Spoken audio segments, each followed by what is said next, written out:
जय माता दी दोस्तों। दोस्तों, उम्मीद करता हूं आप सभी अच्छे से होंगे। दोस्तों, जिन बच्चों को या जिन लोगों को ऑप्शन सीखना है, ऑप्शन पर ट्रेड करना है, उन्हें पहले ऑप्शन सीरीज की हर एक वीडियो समझनी चाहिए। उन्हें ऑप्शन समझ में आनी चाहिए, फिर हम और आप ऑप्शन का ट्रेड करेंगे। देखिए दोस्तों, मेरी जब अपने कुछ विद्यार्थियों से बात होती है तो मुझे कंफ्यूजन हो जाता है कि वो समझते क्या है। जनरली जो है स्टूडेंट है या जो नए ट्रेडर है वो ये समझते हैं कि ऑप्शन में ट्रेड का मतलब है 10% रिटर्न कमाना, 20% रिटर्न कमाना, है ना। देखिए, हम और आप ऑप्शन इसलिए सीख रहे हैं, और खासकर मेरा पर्पस बस ये है, मेरा ऑब्जेक्टिव बस ये है कि आपको इस लायक बनाया जा सके कि आपको वीक में 1% रिटर्न कम से कम अपने कैपिटल पे जनरेट करके दो। ऐसा संभव है, इसमें हेज होता है पर धीरे धीरे, लेकिन आप हर एक एलिमेंट समझेंगे। मेरा ऑब्जेक्टिव जो है बस आपको ये सिखाना है कि आप वीकली 1% रिटर्न के लिए जाए, है ना। यदि वीकली 1% रिटर्न के लिए जाएंगे तो आप ये समझे कि मंथ के 4% रिटर्न आप अर्न कर रहे हैं। मंथ के कितना परसेंट रिटर्न अर्न कर रहे हैं? 4%। और ये ईयरली रिटर्न कितना हो जाते हैं? 48%। भाई साहब, ऐसा कोई बिजनेस ही नहीं धरती पे, ठीक ना, जो आपको ईयरली 48% रिटर्न दे। क्योंकि ऑप्शन में ज्यादातर लोग इसलिए लॉस होता है क्योंकि वो कोई रिसर्च नहीं करते। आपको पढ़ाने के दौरान मैं एक रिसर्च पेपर पे काम कर रहा हूँ, है ना। एक रिसर्च पे काम कर रहा हूँ जिसमें वीकली में ये ट्राई कर रहा हूँ कि 1%, है ना, 1%, ज्यादा नहीं, 1 से 2%, 2% फिर भी बहुत है, 1% रिटर्न जो है अपनी कैपिटल पे आप जनरेट करें। तो जितना बड़ा कैपिटल होगा उतना ज्यादा रिटर्न आपके पास आएगा। तो 1% रिटर्न का मतलब होता है ईयरली 48% रिटर्न। इसमें कोई डाउट नहीं देखिए, क्योंकि आप सिंपल समझिए, मंथ में 4 वीक होते हैं, 4% रिटर्न, और 12 × 4 करेंगे, 48% रिटर्न। तो हम और आप उसके लिए भी जाएंगे, और वही सबसे बेस्ट सिनेरियो है। ट्रेडर ऐसे भी होते हैं, ऐसा नहीं कि हर दिन उठे, ऑप्शन खरीदे, ऑप्शन बेचे, इससे काम हो जाए। हम और आप एक ऐसा रिसर्च करें जिसमें फ्यूचर भी शामिल हो जाए, ऑप्शन भी शामिल हो जाए, उसके बाइंग भी शामिल हो जाए, उसकी सेलिंग भी शामिल हो जाए, और इस तरीके से एक पैक बनाएंगे जिसमें मेरा उम्मीद ये है कि कैपिटल पे 1% रिटर्न एटलीस्ट जनरेट हो जाए वीकली, जो एक अच्छा रिटर्न माना जाता है। मैं उम्मीद जहां तक करता हूँ, यदि सारी चीज नॉर्मल रहे तो मार्च में मैं अपना रिसर्च पेपर आपके सामने रखूंगा और ये बताऊंगा कि क्या रिसर्च हुआ, उसका रिजल्ट निकल के क्या आया, और आप भी उस पर काम करेंगे। मेरा मोटिव बस इतना ही है कि आप भागदौड़ की जिंदगी में एक सुकून भरा पल जिए आराम से, और पैसे आराम से अर्न करें। ज्यादा भागदौड़ करने की जरूरत नहीं है। अब आप उसके ऊपर जितना अपना ब्रेन यूज करेंगे, आपका डेवलपमेंट उतना ही ज्यादा होगा। मेन मोटिव ये है। मेरा मोटिव ये नहीं कि आपको ट्रेडर बना दो, उसमें घुसा दूं, ऑप्शन खरीदे, ऑप्शन बेचे, ठीक ना, और उसमें लॉस हो। क्योंकि ऑप्शन हमेशा हेज के रूप में आया है। हेज क्या होता है हम लोग बात करेंगे, हमेशा हेज के रूप में आया है। तो देखेंगे कि ऑप्शन को किस तरीके से ट्रेड किया जाता है।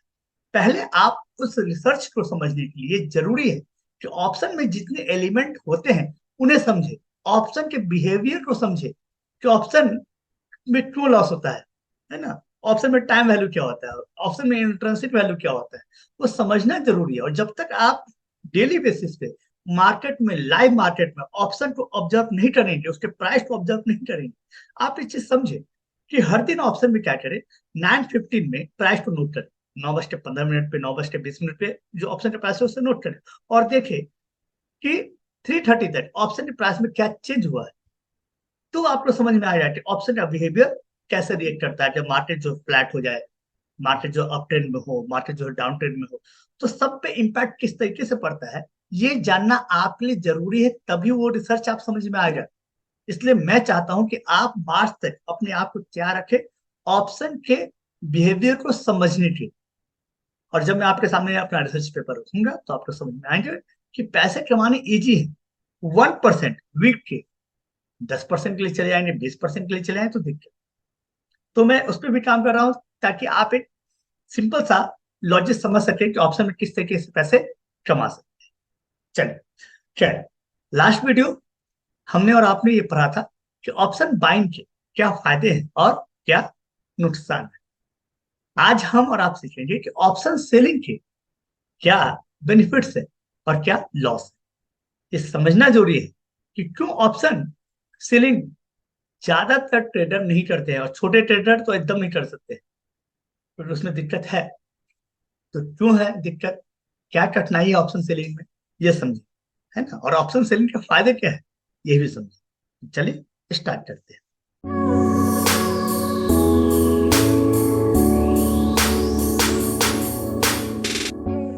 ये दोस्तों, तो आइए ऑप्शन सेलिंग का एडवांटेज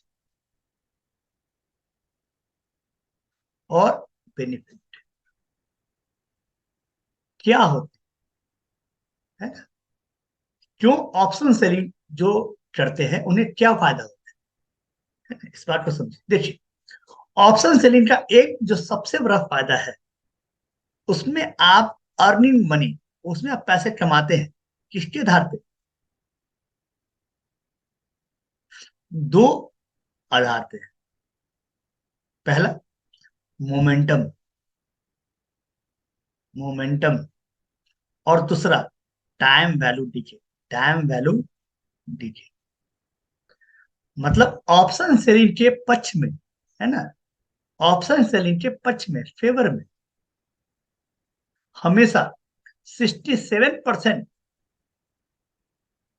कंट्रोलिंग आपके हाथ में होता है। मतलब 67% ट्रेड जो ऑलरेडी आपके हाथ में है, आप इसको कवर कर सकते हैं, है ना।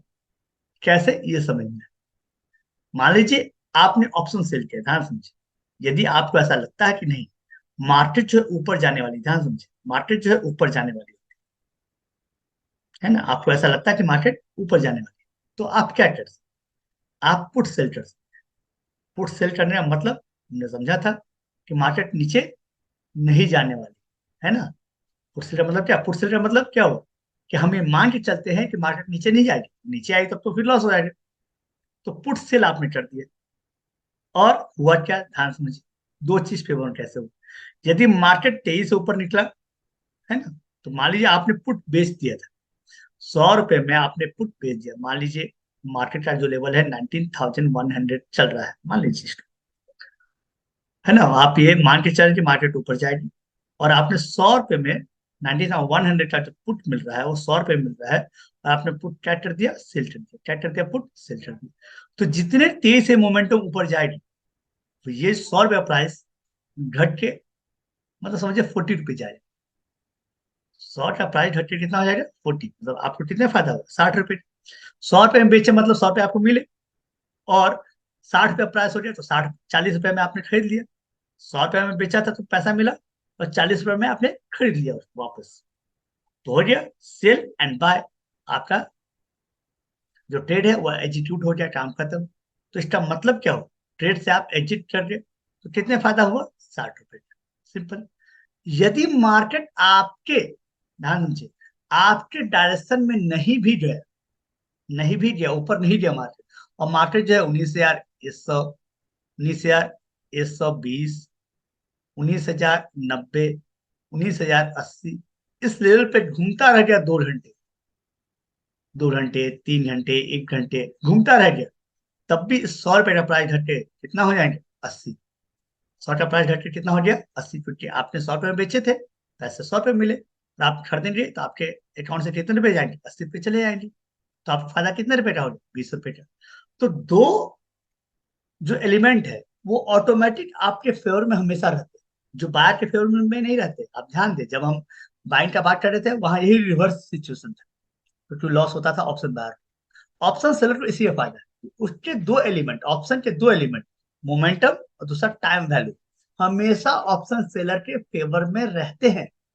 या तो मार्केट वहीं पे रह जाए, या तो मार्केट वहीं पे रह जाए, तब भी ऑप्शन सेलर को फायदा है, क्योंकि ऑप्शन के पास बेचने के बाद ऑटोमेटिक धीरे धीरे कम होते चला जाएगा। और यदि आपके फेवर में चला गया, मतलब आपके डायरेक्शन में मार्केट चला गया, तो बहुत तेजी से आपको बेनिफिट हो जाएंगे, क्योंकि उस स्थिति में बहुत तेज से जो पुट का वैल्यू है वो घट जाए। है ना, उस स्थिति में पुट का वैल्यू बहुत तेजी से घट जाएगा। तो इसका मतलब क्या हुआ, 67% जो ट्रेड है वो आपके फेवर में हमेशा ही रहता है। किसके? सेलर के। किसके फेवर में रहता है? सेलर के। आप सोच के देखिए, है ना भाई, इसको समझिए और अच्छे से समझिए। मान लीजिए 19,100 पे मार्केट था, ध्यान समझिए, और आपने 100 में बेच दिया। ध्यान समझिए, आपने 100 में बेच दिया, है ना, आपने 100 में क्या किया, 19,100 का पुट आपने 100 में बेच दिया। ठीक है, अब मार्केट जो है, ध्यान समझिए, मार्केट ऊपर जाती है ना, 19,150 पे मान लीजिए, तब तो ये ऑटोमेटिक बहुत फायदेमंद है आपको, जिसका प्राइस ऑटोमेटिक घट जाएगा, है ना, समझिए घट के आ गया आपके साथ, है ना। और फिर से मार्केट नीचे आती है, तो ऐसा नहीं हो सकता है कि 19,100 पे वापस आ गए यदि मार्केट, तो फिर से पुट का वैल्यू 100 रुपये रहे, फिर पुट का वैल्यू 80 रुपये ही रहेंगे, उससे ज्यादा नहीं हो सकते। यदि मार्केट ऊपर जाती है और फिर घट के नीचे आती है, 19,100 पे वापस चली आती है, तब भी पुट का वैल्यू जो 100 रुपये नहीं रहेंगे, वो कितने रहेंगे? 80 रुपये ही। तो उतना टाइम तो बिता रही है, तो टाइम वैल्यू खत्म। तो आपके पुट वैल्यू कितने होंगे? 80। तो क्या होती है, आपके फेवर में टाइम वैल्यू भी होता है और आपके फेवर में मोमेंटम भी होता है। आपके फेवर में क्या होता है? मोमेंटम भी होता है। तो ऑप्शन सेलर के लिए सबसे बड़ा बेनिफिट यही है। यही वजह है कि ज्यादातर जो प्रोफेशनल है, जो प्रोफेशनल ऑप्शन ट्रेडर हैं, वो सेल करके जाते हैं। क्यों? क्योंकि ऑब्वियस है, मान लीजिए कि आपने फ्राइडे को ऑप्शन सेल किया, ध्यान समझे, नॉर्मल कंडीशन मार्केट का मान लीजिए, फ्राइडे को आपने ऑप्शन सेल कर दिया और मंडे को मार्केट ओपन होता है, ध्यान समझे इसको। फ्राइडे को मान लीजिए, ठीक ना, जिस समय 3:15 में आपने ऑप्शन सेल किया, मान लीजिए 19,100 का पुट आपने सेल किया, मान लीजिए इसको आपने 100 रुपये में सेल किया, प्राइस जो था 100 रुपये में सेल किया। मंडे को मान लीजिए कि मार्केट जो है 19,070 पे ओपन होती है, आपके अगेंस्ट मार्केट है, आपने सोचा नीचे नहीं जाएगी, लेकिन मंडे को मार्केट खुलती है आपके लेवल से नीचे 19,070, देखिए 19,100 था, आपने बेचा था, और 19,070 पे खुलती है, तब भी इस ऑप्शन प्राइस 90 रुपए या 80 रुपए ही रहेंगे, तब भी आपको फायदा हो रहा होगा। क्योंकि सन सैटरडे और संडे 2 दिन तो चला गया, उस जो 100 रुपए में जो 2 दिन का टाइम वैल्यू था वो तो खत्म हो गया, तो उसका वैल्यू कितना आ गया? 90 रुपये, 80 रुपये। तब भी जब आपके अगेंस्ट ट्रेड गया, आपके अगेंस्ट मार्केट गया, 19,100 पे मार्केट था, हमने ऑप्शन बेच दिया, ठीक है। और मार्केट जो मंडे को ओपन होती है 19,070 पे ओपन होती है, तो 19,070 पे यदि मार्केट ओपन होती है तो आपके अगेंस्ट में ट्रेड रहा है, क्योंकि आपने सोचा था कि ऊपर जाएगी, लेकिन मार्केट नीचे चला गया, तो आप सोचें लॉस हुआ नहीं। तब भी ये 100 रुपया जो आपने बेचा था, उस ऑप्शन वैल्यू 90 या 80 रुपये ही रहेगी। मतलब 100 रुपये में बेचा, 80 रुपये में या 90 रुपये में वापस कर ली, इससे प्रॉफिट हो गया 10 रुपये का या फिर 20 रुपये का, है ना। तो इसका मतलब है कि टाइम वैल्यू घटा सैटरडे के और संडे का। ये वजह है कि ऑप्शन सेलिंग को फायदा हो जाता है, यही सबसे बड़ा बेनिफिट है। अब आते हैं इसके डिसएडवांटेज या loss in case of option selling. In case of option selling क्या लॉस होता है? आइए लॉस समझिए। पहला, large capital, large capital requirement. यदि आप एक लॉट भी बेचते हैं निफ्टी, ध्यान समझिए, ध्यान समझिए, यदि 19,100 का आपने, ध्यान समझिए, पुट बाय किया, ध्यान, सिंपल पुट बाय किया 19,100 पे, मार्केट हैवी लेवल कितना है मार्केट का? 19,100, इसको ऐसे समझिए, ठीक है। और 19,100 के लेवल पे पुट आपने बाय भी किया, कितने पे? मान लीजिए 100 रुपये में, सिंपल, कितना में बाय किया आपने? 100 रुपये में।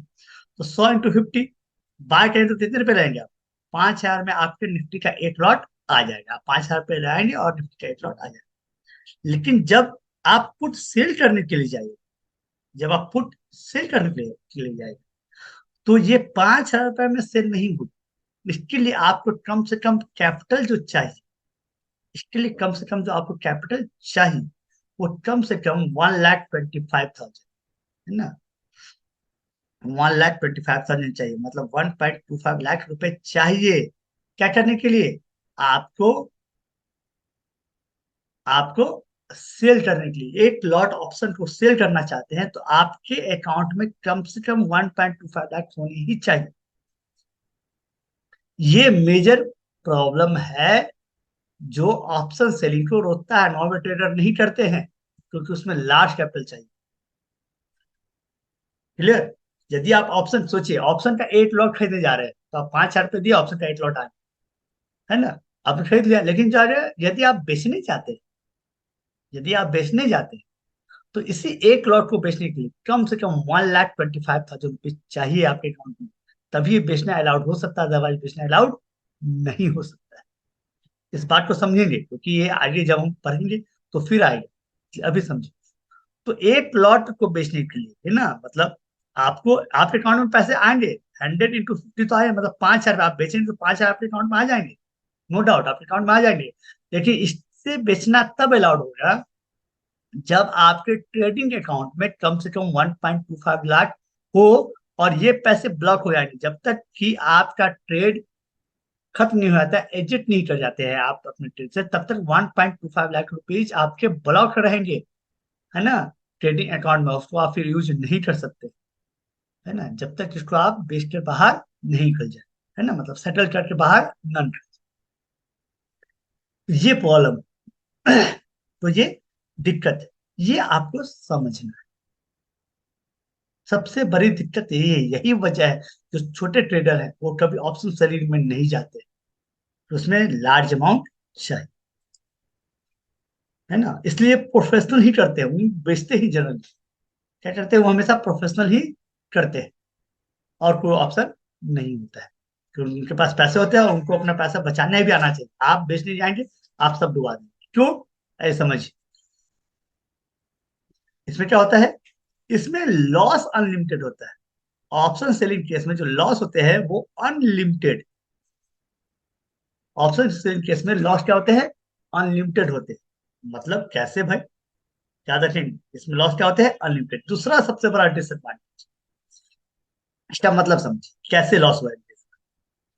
इसका मतलब ये होगा कि यदि आप मान लीजिए कि पुट बाय किए थे, है ना, 100 रुपए का था, × 50 लॉट होता, 5,000 रुपये आपने खरीदे थे, और मार्केट जो है आपके अपोजिट चला गया, मार्केट जो है ऊपर चला गया, तो आपका पुट का वैल्यू कितना हो जाएगा, 0। आपके पुट का वैल्यू कितना हो गया, 0, खत्म। तो मैक्सिमम लॉस कितना हुआ, 5,000, जो हमने बात किया था। लेकिन मान लीजिए कि आपने पुट सेल कर रखा था, समझे, आपने पुट सेल कर रखा है, 19,100 का पुट आपने सेल कर रखा है, और किसी वजह से मार्केट जो है 18,900 पे चला जाता है, 18,800 पे चला जाता है, 18,700 पे चला जाता है, तो जितना पॉइंट यहाँ से नीचे जा रहा है उतना लॉस बढ़ता जा रहा है। मतलब मान लीजिए 20,100 का पुट आपने बेचा था तो 18,900 पे आ गया, मतलब 200 पॉइंट का लॉस। आपके पॉइंट से कितना, 200 पॉइंट का लॉस, 200 × 50, 10,000 का लॉस हो गया। 800 पे खुला तो 300 पॉइंट लॉस, 300 × 50, 15,000 का लॉस हो गया। 700 पे खुला तो 500 का, 400 का लॉस, 400 × 50, 20,000 का लॉस हो गया, है ना। तो ये लॉस बहुत ज्यादा हो जाता है, और लॉस को रोका नहीं जा सकता जब तक ट्रेड से आप एग्जिट न कर, है ना। क्योंकि आप वैसे आपने बोला कि इससे नीचे नहीं आएगा, और इससे नीचे तो कितना भी जा सकता है मार्केट। मान लीजिए कि अचानक से रात में मालूम चला कि अमेरिका और ईरान ने आपस में युद्ध शुरू कर दिया, वार शुरू कर दिया, तो मार्केट खुलेगा ही 18,500। आपने इनपुट कितना बेचा था, 19,100 पे, तो सोचिए कितने लॉस हुए। 600 पॉइंट आप जहां से बेचे हैं कि नहीं भाई इससे नीचे नहीं जाएगा, वहां से 600 पॉइंट नीचे लॉस चला गया, × 50 कितना आ जाइए, कम से कम 30,000 लॉस। लॉस उससे ज्यादा हो जाए, मोमेंटम भी आपके अगेंस्ट चला जाएगा। कम से कम 30,000 का लॉस होगा। तो लॉस इसमें बहुत ज्यादा होता है। ये एक मेजर वजह है जिसकी वजह से जो नॉर्मल ट्रेडर है, जो छोटे ट्रेडर है, जो बिगनर्स है, वो कभी ऑप्शन सेलिंग में जाते नहीं, क्योंकि इसमें लॉस अनलिमिटेड है, और कैपिटल का रिक्वायरमेंट इसमें इसलिए ज्यादा है। क्यों आके इतना ब्लॉक होता है पैसा, क्योंकि आपका लॉस अनलिमिटेड हो जाता है उस इसमें, इसलिए आपके अकाउंट में जो पैसे है उसको रोक दिया जाता है, उसको ब्लॉक कर दिया जाता है, जब तक कि आप ट्रेड से एग्जिट नहीं कर जाते। ये दो मेजर वजह। अब इसे आप ऑप्शन सेलिंग करते हैं, लेकिन उसे सेलिंग कैसे किया जाता है, इस तरीके से सेलिंग किया जाता है ताकि लॉस को कम कर सके, कैपिटल का भी जरूरत कम, इसके लिए हेज आता है। वो क्या होते हैं, वो किसी और वीडियो में पढ़ेंगे। पहले आप ये समझिए कि ऑप्शन सेलिंग होता क्या है ना। तो ऑप्शन सेलिंग का मतलब ये है कि कोई लॉट आपने बेच दिया, तो इसमें उसमें दिक्कत ये है कि आपको बहुत ज्यादा कैपिटल की जरूरत है और आपका लॉस भी अनलिमिटेड हो जाता है ना। और तीसरा लॉस भी है। देखिए भाई, तीसरा क्या दिक्कत है। तीसरा दिक्कत ये है कि आपका जो प्रॉफिट होता है वो लिमिटेड होता है। जो प्रॉफिट होता है वो क्या होता है, लिमिटेड। कैसे लिमिटेड, तो समझिए। आपको ये लगा कि मार्केट जो ऊपर जाएगी और आपने 19,100 का लेवल पे मार्केट था, आपने पुट सेल कर दी कितने में, 100 रुपए में। पुट सेल किया कितने रुपए में, 100 रुपए में। तो 100 × 50, आपके अकाउंट में कितना आ गया, 5,000 आ गए। अब मार्केट जो है 19,800 पे चला जाए, आपको मिलेंगे मैक्सिमम कितने, 5,000। तो क्या आपने बेचा कितना में, 50 रुपए, है ना। तो बेचा है तो मार्केट इसके ऊपर ही चलता जा रहा है, इसका कोई बेनिफिट आपको नहीं मिलेगा। आपके पैसे कितने रुपए मिलेंगे, 5,000। यदि आप कॉल खरीदते हुए होते, ध्यान समझिए, यदि आपने पुट सेल ना करके कॉल बाई किया होता है 19,100 का, मान लीजिए 100 रुपए में, तो 100 रुपए में खरीदा होता और मार्केट चला 19,800, तो इसका मतलब 700 क्या हो गया, इंटरेस्ट की वैल्यू इंटू 50, मतलब 35,000 का प्रॉफिट होता है। यदि आपने कॉल बाय किया होता, इसको क्या आप कॉल सेल किए हुए हैं, तो आपको मैक्सिमम प्रॉफिट कितना हो गया, 5,000। आपने उतना ही का कॉन्ट्रैक्ट बनाया था कि भाई 19,100 के नीचे मार्केट नहीं जाएगी, और आपने 5,000 में बेच दिए, 5,000 आपको मिल गए, बात खत्म। 19,100 के ऊपर है मार्केट, आपको 5,000 प्रॉफिट आया। अब मार्केट कितना भी ऊपर है, 19,110 पे भी मार्केट, है ना, स्पाइक के दिन रह गया, तब भी आपको पूरा कितना रुपए मिले, 5,000। 19,800 पे चला गया तब भी कितना मिला, 5,000, है ना। 19,102 पे भी मार्केट बंद हो गया एक्सपायरी के दिन, तब भी आपके अकाउंट में कितने रुपए आएंगे, 5,000 रुपए आएंगे। मतलब इसमें प्रॉफिट लिमिटेड है ना, लेकिन लॉस क्या है, अनलिमिटेड। इसलिए ऑप्शन सेलर के लिए बहुत ज्यादा जरूरी है कि आपको ऑप्शन के बिहेवियर का फुल नॉलेज हो, और उस अनलिमिटेड लॉस से बचने का इंस्ट्रूमेंट आपके पास होना चाहिए कि उससे कैसे बचा जाए। ये भी तीसरा डिसएडवांटेज है कि प्रॉफिट लिमिटेड हो जाता है और लॉस अनलिमिटेड। यही वजह आप देखेंगे कि मार्केट में छोटे ट्रेडर कभी भी सेलिंग के ऑप्शन नहीं यूज करते हैं, वो हमेशा बाय के लिए जाते हैं। और बाय में क्या होता है, ये सबसे बड़ा डिसएडवांटेज ये है कि 67% ट्रेड आपके अगेंस्ट ही होता है। सेलिंग केस में फेवर में होता है, क्योंकि मार्केट फ्लैट भी रहा तो भी सेलर को फायदा, मार्केट उसके मोमेंटम में रहा, उसके साइड रहा तो भी उसको प्रॉफिट है। लेकिन बाइंग के केस में मार्केट एक फ्लैट हो गया तब भी बाहर को लॉस है कि टाइम वैल्यू डीके हो रहा है ना। और मोमेंटम चाहिए बहुत तेजी से, बस मोमेंटम नहीं मिला तो बायर को हर हाथ में लॉस होना ही लो। इसलिए ये दोनों चीज समझ के ट्रेड किया जाता है कि कब ऑप्शन बाय करना चाहिए और कब ऑप्शन सेल करना चाहिए। ये भी सीखना बहुत इंपॉर्टेंट है, ये भी सीखना बहुत। तो जब तक आप इस सारे चीजों को सीखने नहीं जाते हैं तब तक ऑप्शन को आप समझ नहीं सकते। चलिए, उम्मीद करता हूं आपको ये समझ में आया हो कि ऑप्शन बाइंग के क्या फायदे और लॉस है, और ऑप्शन सेलिंग के क्या एडवांटेज और डिसएडवांटेज है। जब तक आप ये नहीं सीख जाते तब तक ऑप्शन में ट्रेड नहीं कर सकते हैं, क्योंकि ऑप्शन में आपको हेज करने आना चाहिए। चलिए फिर मिलते हैं किसी और वीडियो के साथ, तब तक की जय माता दी, हर हर महादेव।